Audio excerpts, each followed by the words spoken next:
Last chance. Hammer's coming down. Selling for £27,500,000. Sold. Hammer number 104.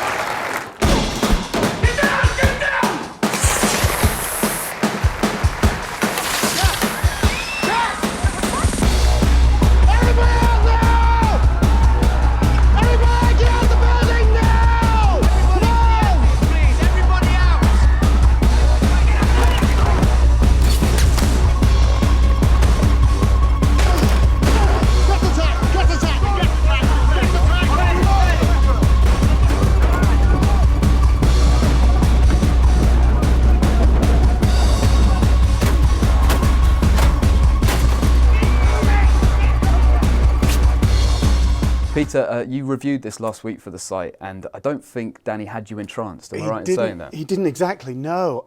It's become such a critical cliche to begin sorrowing reviews with the words, I wanted to like this. It was almost my patriotic duty to like it, but I found myself really turned off by it. I was baffled and disappointed by it. I thought it tied itself up in knots. It disappeared up its own fundament. And all the elegance and wit of the premise seemed to be kind of blown away by really excessive and charmless violence, really kind of macho stuff, which I thought really didn't blend with the highly intriguing premise. I mean, I'm not a massive fan of interior mind game movies, really. I think sometimes they just sort of collapse in on themselves. I've got to confess, I wasn't a huge fan of Inception, but Inception had something, it had a clarity of purpose, which for me, Trance really did it. I was almost thinking, this is almost looks like straight-to-video stuff, except, of course, that's what they said about Slumdog Millionaire, and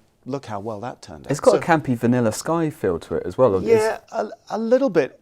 But again, what this has, which Vanilla Sky didn't have, which is violence. I mean, it's a very brutal, tough guy, macho, violent movie, as well as anything else. I mean, there's quite a lot of some people getting their heads shot off, which you wouldn't guess by the way the movie's being marketed. It's being marketed as this mind-bending thriller, ooh, you know, things like that. But it's actually a very physical and quite brutal film.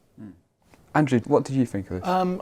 I've got to say, you know, I sort of went to see it same time as Peter did, and I mean, I came away feeling pretty baffled in some ways, that I couldn't quite work out what it was trying to be. That it seemed on the one hand to be this sort of Hitchcockian sort of suspense thriller. It was also trying to be a gangster thriller, and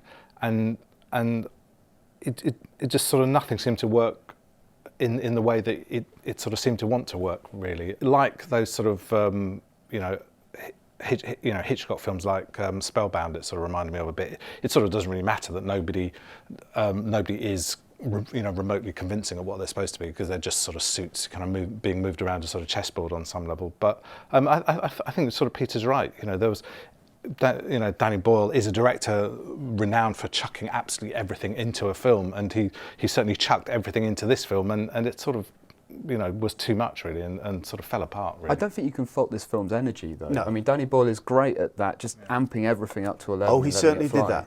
Yeah, he certainly did that. To its detriment though. I think he gave it sort of 135% of what it kind of needed, or certainly what I wanted. And I also have to say, I had kind of a problem with the soundtrack, the ambient soundtrack, which I thought worked interestingly in the original heist sequence. I thought it was interesting because he was playing against type. It didn't have the traditional heist music. It had this kind of ambient stuff.